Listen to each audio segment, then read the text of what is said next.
We're going to make a fun fold panel card that pivots and flips. This easy DIY card making tutorial is going to have you making this amazing fun fold in just minutes. You'll find the free project sheet linked down in the video description for you below. It's going to lead you over to the pictures, cutting dimensions, and supplies. Let's get started. I've got my paper trimmer here. It includes both the scoring and the cutting blade. They navigate up and down out of the way so you can keep them on the clear track at the same time. This is 5.5 by 8.5, and we're going to do 3 simple score lines. The first one is going to be at 2 1/8 of an inch, and you're going to see that there's a nice straight ledge here at the top so you can keep the cardstock nice and straight as you score. I'm going to scoot over to 4 1/4 inches. And the last one is at 6 3/8. But here's a little trick for you. If you take the cardstock and you flip it around, you can go back to 2 1/8 of an inch, which you'll recall was the first score line we did here, and do it once again on the other side. These are going to give you the 3 score lines, are going to give you 4 symmetrical areas. Typically, I would decorate this while it's flat. While I know the creases are difficult for you to see on camera, I'm going to go ahead and I'm going to use my bone folder and crease on them now. The first one is going to be a mountain fold.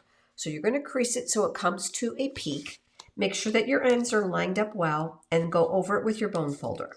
The next one is going to be a valley fold. That's the center crease line, and that is the actual base of the card. And then once again, check your ends and go over it with your bone folder. And then finally, another mountain fold. And then we're going to go over this once again. I'll go ahead and now flatten this out. And we're going to use designer series paper panels here. You can layer them if you choose or leave just designer series paper. Just to save time in today's video, I went ahead and I did all that ahead of time. Remember, the free project sheet is going to give you all the pictures, cutting dimensions, and supplies, not only for this card, but for several other samples I have for you. I'm going to go ahead and add my liquid glue. I'm going to turn this horizontally. I find I have better luck of getting that really nice border all the way around when I'm holding the cardstock in this direction. So we're going to go ahead and we're going to do that now on each of these panels. I've layered this on basic beige cardstock to coordinate with my designer series paper. This is going to be the front of the card. While it's flat, let's go ahead and let's add the back panels as well. Just as we've done before, I've got some panels here. This card is great if you need more space for signatures, but for this one, I'm just going to send it to a friend. So I have one panel here of basic beige, which is still a really nice light color to sign on. Let's go ahead and, just like we've done before, add these panels, and then we'll talk about how I did the flower. The one inside your project sheet does not have the additional basic beige layer around the designer series paper. I decided to experiment to see if that reduced some of the bulk of the card, and it did a little bit, but I love the look of the added layers, especially to make it cohesive to the front of the card. Next, we're going to work on the center panel. This strip of cardstock is going to get scored in the middle at 4 1/4 inches, again using that straight ledge here at the top. Once again, so it's easier for you to see on camera, I'm going to go ahead and I'm going to crease up on that. Just like we've done with the base, I've got a layer of basic beige cardstock, and this is the same designer series paper, just the opposite side. I absolutely love that Stampin' Up's designer series papers are double-sided, which gives you lots of options. You can see that one pattern is themed for the designer paper. This paper is called Floral Charm. The other side is much more generic, which I think is fantastic, especially since you can use this paper and its color for masculine cards because of the greenery. I'll take this panel and we're going to add a little liquid glue to the back side. That now going to adhere here to the left side of this panel. Let's talk about decorating this. I'm using the Pretty Florals dies, very abundant, and I love the large flower and the overlays, including the greenery. There is a coordinating stamp set to this that will die cut these open silhouette images. I've die cut the large flower here. I love the details that the die provides as well. I'm going to be using some Petal Pink ink. Now this coordinates with the cardstock. Another big plus of Stampin' Up! Products is the color coordination. I'm going to take a clear block. I'll tap it inside my ink pad to create a palette. I'm grabbing a blending brush and we're going to load some color on top of here. To make sure that it's not too thick, I'm going to rub some of it off here on my grid paper, and I'm going to go around the outside perimeter of the die cut image. The wonderful thing about blending brushes is that the color is buildable. So you can easily go back and add more color where you want it because it adds it in a nice light layer because of the density of the bristles. There's also the detail die that fits over the top. I've also die cut that from Petal Pink cardstock. I chose these colors because they're reminiscent of the Designer Series papers. This time I'm going to bring in a little bit of Cajun Craze ink. You'll notice that the colors are predominant here, and I wanted to try to duplicate that look. Using a sponge dauber, you'll put your finger inside. I'm going to add a little bit of color here. This tends to be a lot darker because it's a sponge versus the bristles. I'm going to go ahead and I'm going to add color here to the center of the die cut piece. I'm also going to pounce a little color around the outside randomly of this flower. I'm going to use my reversible tweezers to help me hold this because it's quite delicate. And I'll use the glue from my precision glue press. I'm going to line this up here where I want it, and then we'll just press that in place and give this about a minute to dry. While it's drying, I went ahead and I die cut 2 sets of leaves, and these are from Designer Series paper from that same packet. It's a great way for you to use those variegated solid colors. I also die cut one of the small flowers here. These come in a trio in the die, so it gives you 3 for 1. And also one of the little flower accents. And again, this is from Designer Series paper. This is going to get attached to the flower that I've just shown you. So we're going to add a little liquid glue here. And this is going to go here near the bottom of the die cut. And then finally, I die cut one of these sprigs, again from Designer Series paper, same pattern that I used here. Now that my pieces are ready, let's go ahead and let's work out the collage of how we want this to appear. I'm going to begin by setting out the pieces. So I've got my greenery up in the corner. I'll go ahead and I'll add my flower here on a slight tilt. I'll take one of the smaller flowers and I'll add that here. I'll take the other greenery and we're going to tuck that here behind. And then finally, that little piece of sprig, I'm going to go ahead and put behind it. Now, if you're at all like me, you get it laid out perfectly, and then you're trying to mimic that in order to add your adhesive or your dimensionals. And that's where press and seal comes into play. I cut this a little bit bigger than what I'm going to need. Make sure your sticky sides are towards the back.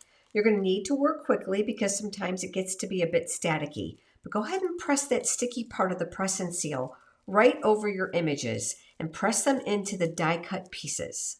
What I'll do now is I'll go ahead and I'll flip this upside down, and I'm carefully going to remove the cardstock. That has now left that whole arrangement in place. I want liquid glue on the leaves and the sprigs, but not on the large flower, but I can actually use the press and seal to help me with placement. So I'm going to add some glue just to those pieces. I'm coming back here to the cardstock, and I'm going to maneuver this so that I have it exactly where I want it. So I can position the press and seal, and then once I have it within the perimeter, I can go ahead and I can press it in place. Remember, there's no adhesive on the large flower. I'm simply using the press and seal to keep the other pieces arranged. Once it's dry, you can go ahead and very carefully remove the press and seal. Remember, that large flower is not stuck, so it's going to come off. We can take this piece and flip it upside down.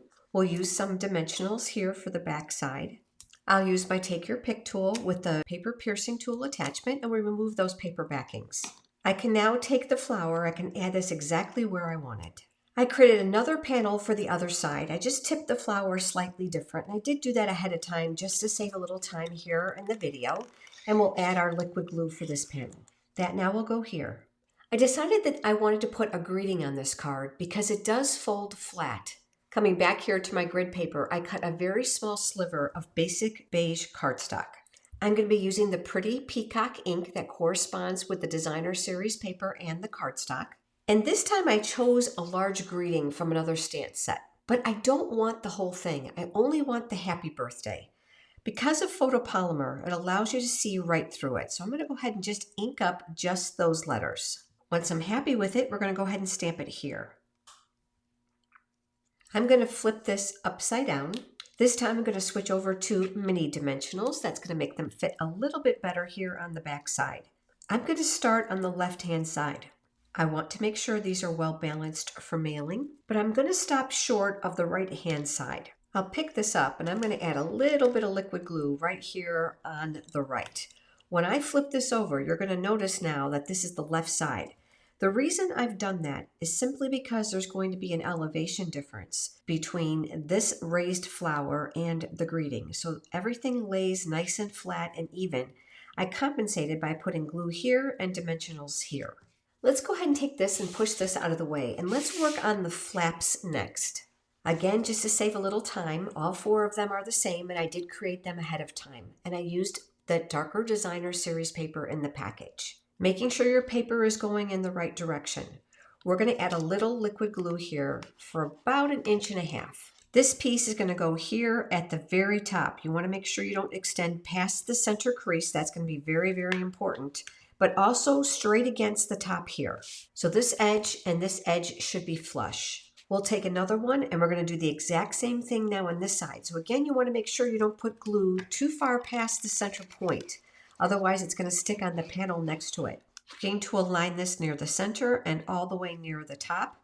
You want to make sure that the card's going to fold. The next panel is going to go down here at the bottom. It's going to be the exact same thing. So we're going to add some more glue. This time you're going to go at the very bottom of the edge of the card base, coming right up to that score line. Again, make sure your designer series paper is going in the right direction. This should be able to close. And then finally, our last piece will go here. Remember this center panel that we created? Now is the time to adhere it. I find by placing this in after these top panels and bottom panels that you'll have a better chance of getting this centered. You need to make sure that the glue doesn't extend past this first panel. So I'm going to flip this over. I've got my fingers there. Now I'm going to add liquid glue here. You want to look at the center crease of this panel to the card. They should line up perfectly.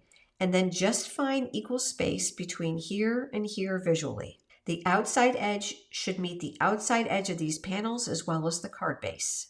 Once that's dry, go ahead and fold this back. And again, you're going to add liquid glue here. Again, don't go too far. You should be able to lay this flat down and everything should line up.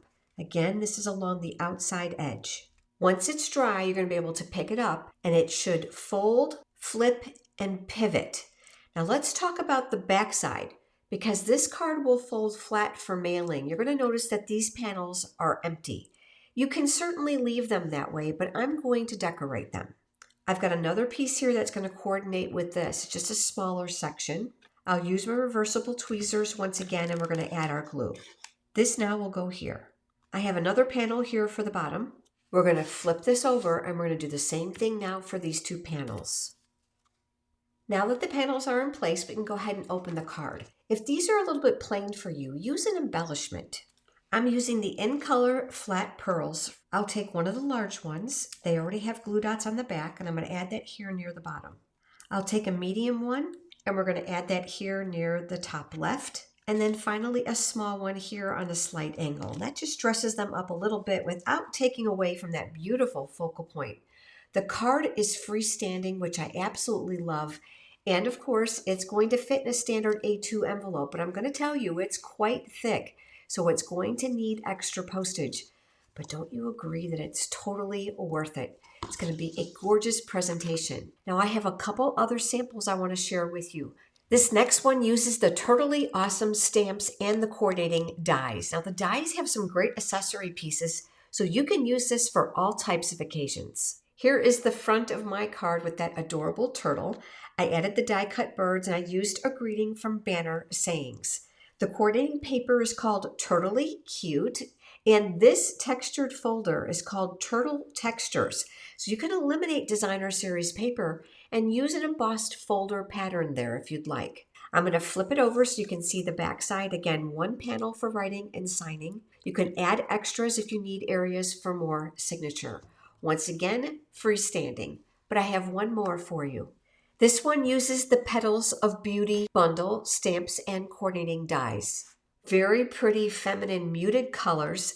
This time I used some Versamark ink across the background of the strip just to give it some texture before I stamped the greeting. I used 2-step stamping, which adds one image over another to get a beautiful 3D look with these beautiful romantic designer series papers. Because the flowers and the floral paper are busy, I chose a very simple striped pattern for the inside display of this card. And like the others, it does have a beautiful back to it. I stamped a small area here with a flower because I chose to mix and match the patterns and used a different one here to just break up the florals. Again, my embellishments are simple, but they add some very beautiful flair to this stunning freestanding card. Make sure you check out all about my exclusive videos for my memberships, and I'd love to have you become a channel membership. Check out these other videos for added inspiration, and I look forward to seeing you next time. Have a great day.